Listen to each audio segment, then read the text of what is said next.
नमस्कार बच्चों, सहपाठियों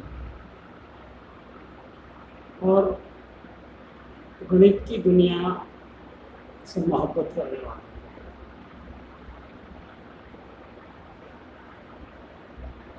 पहली कोशिश math of clock. O'clock का मतलब है कि हम जिसके बारे में हमेशा चिंतन करते, जो हमें तर्क की राह बताता हो, लॉजिक सीक्वेंस मेस्मराइज करता हो, हतप्रत कर देता हो, ऐसे ही विषय का विद्यार्थी होने के नाते आज पहली बार आपके सम्मुख इस YouTube चैनल पे गणित में मेरा जो शिक्षण अनुभव है वो लगभग 30 वर्षों का है और विद्यार्थी होने का जो अनुभव है वो लगभग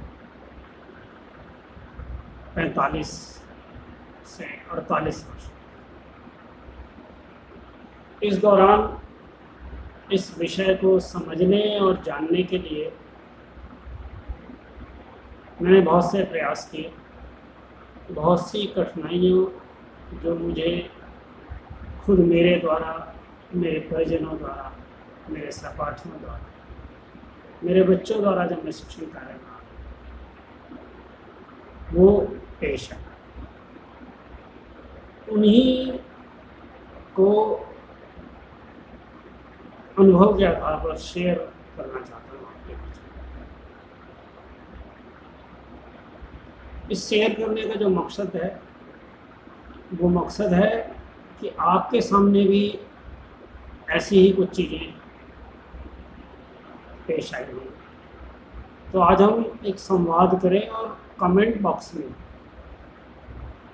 ये ज़रूर लिखें कि आपको किस तरीके की परेशानी या दुविधाएं आई, कैसे आपने समझा और ऐसा क्यों आपके दिमाग में आया कि ऐसा क्यों हुआ, ख़ास तौर से इस विषय में। जो कुछ चीज़ें मेरे समझ में आई उनको मैं आपके बीच में रख रहा हूँ, सोचिएगा जरूर इनके ऊपर और फिर बात करिए अपने सहपाठियों से, अपने मित्रों से, अपने दोस्तों से, अपने परिचितों से, अपने साथी शिक्षकों से, अपने रहनुमाओं से, अपने जो अनुयायी हैं उनसे बात करिए और एक चर्चा उठाएं कि ऐसा क्यों हो रहा है या आपको कब लगता है, उसका क्या समाधान आपके पास है। किसी को भी गणित जैसे विषय में नाकारा कह देना, तेरे समझ में नहीं आएगा, ऐसा कर देना, या अभी तुम छोटे हो बाद में समझोगे, ये सब जवाब कहीं ना कहीं इस विषय को समझने और जानने के लिए अवरोध ही कर रहा है। इसके फोबिया को हटाने का ये उद्देश्य है। उसी में जो छोटी छोटी बातें जो आप अपने जब बच्चों को पढ़ाते हैं या वो जब वो प्रश्न करते हैं ऐसे, तो उनके चेहरों की जो भाव भंगी है उसको कैसे शांत करें, इस तरह के कुछ प्रश्न मैं लेकर के आज पहली बार आया। जब कमेंट बॉक्स में कुछ आप लोगों के अनुभव और बातें आएंगी तो मैं अगले वीडियो पर आऊँगा। तो निश्चित तौर पर नोटिफिकेशन यदि आप जारी रख सकते हैं, यदि आपको लगता है ऐसा कि ऐसा संवाद जरूरी है तो करें। सबसे पहली जो परेशानी महसूस करता हूँ मैं बच्चों के बीच में, खास तौर से छोटे बच्चों में, क्योंकि हमें बच्चों को बहुत जल्दी पढ़ाने की वो रहती है, उसके बहाने हम अपने आप को प्रदर्शित करना चाहते हैं समाज के। तो एक जो छोटी सी सामान्य सी परेशानी है, तो सबसे पहली परेशानी मैं देखता हूँ गणित विषय पे, हालांकि भाषा में भी ऐसा है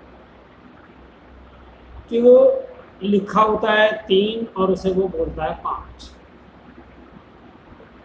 कोई संख्या कुछ और लिखी हुई है, अभी हम सब 10-20 तक की संख्या की बात करें और वो कुछ और बताता है। ये एक बड़ी परेशानी, यानी कि अक्षर का या संख्या का उसको बोध नहीं होता है कि वो कितना है, और उसको सिर्फ वो जो उसको पेंसिल से या पेंसिल कंट्रोल करने के लिए या कहिए कि हैंड कंट्रोल करने के लिए जो तरीके अपनाए जाते हैं, उन तरीकों से उस रिकॉग्निशन में उसको सबसे पहली परेशानी मैंने ये महसूस की, बहुत छोटे।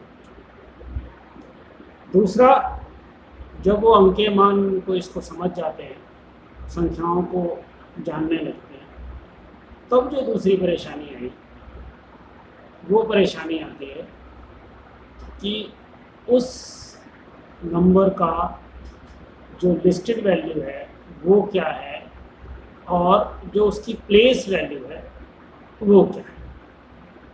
अक्सर देखा गया है कि 5047 ही लिखना है, मान लीजिए 5047 लिखना है, तो जब तक वो उसको अपने माइंड में प्रोनाउंस ना कर ले, रिनाउंस करना कर ले, तब तक उसको वो 5047 को 547, उसे अंदाज़ा ही नहीं लगता कि उससे कुछ गलती हुई, क्योंकि जो डिजिट्स थे वो 5, 4 एंड 7 यही डिजिट्स थे।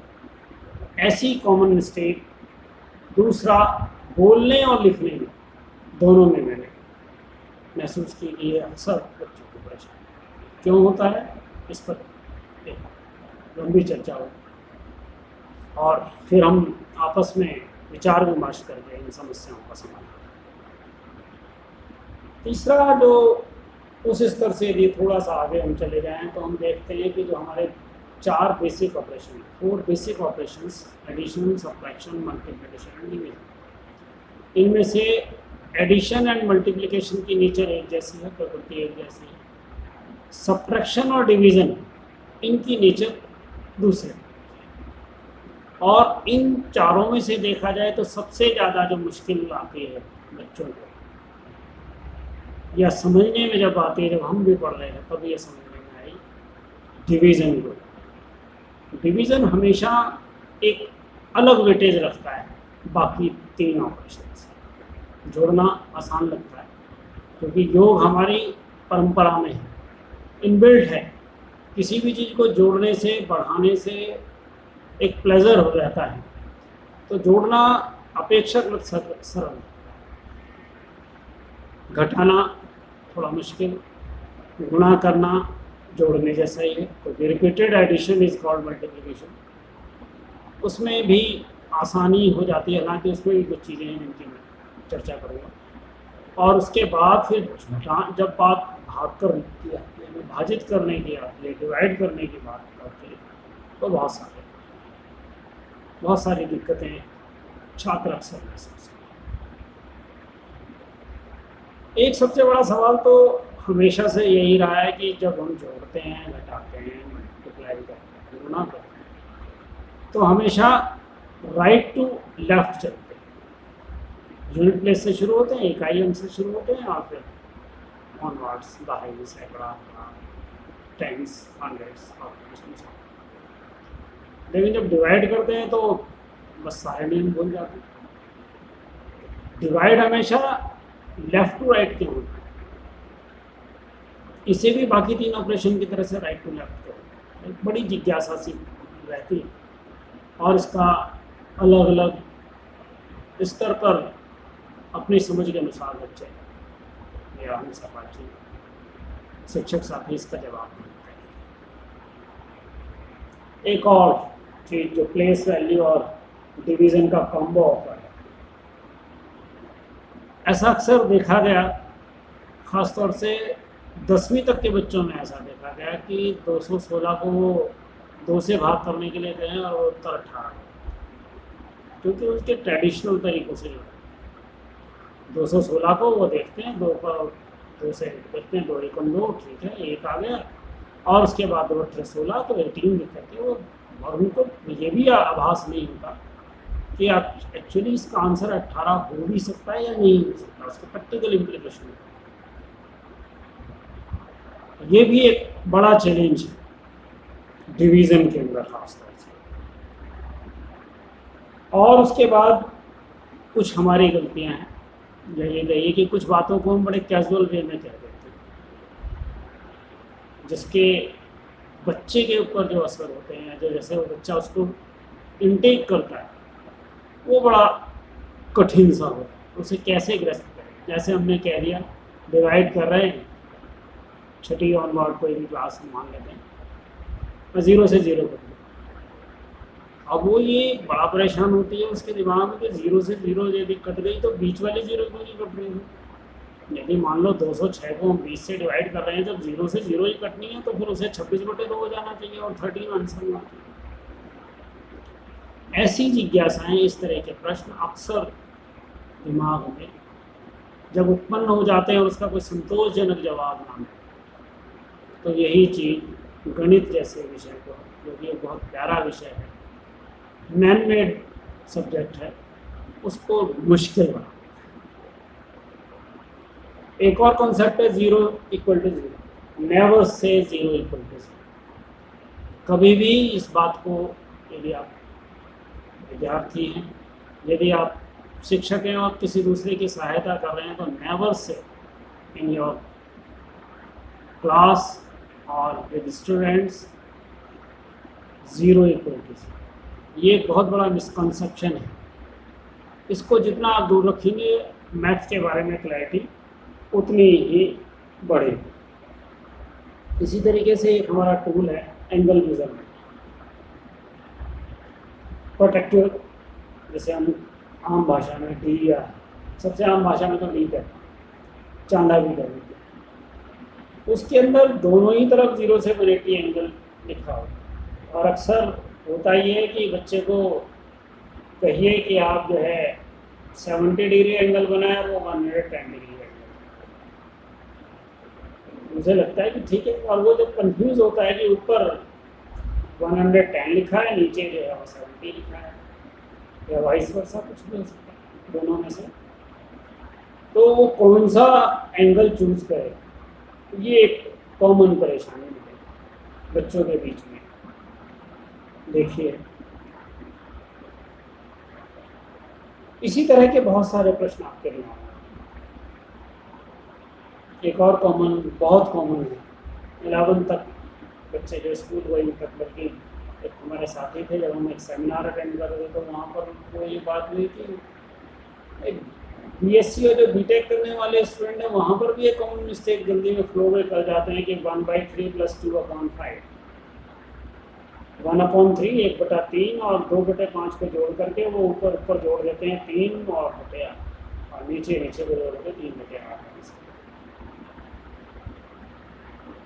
दैट मीन्स सिर्फ हमने उसके ऑपरेशंस के थ्रू मैथमेटिक्स को समझाया है, या उसने समझा, उसका जो एक्चुअल वैल्यू है, एक्चुअल लॉजिक है, वो कहीं गायब हो गया, जिसकी वजह से ऐसी मिस्टेक्स आमतौर पर गणित में बच्चों द्वारा, छात्रों द्वारा कर दी जाती है।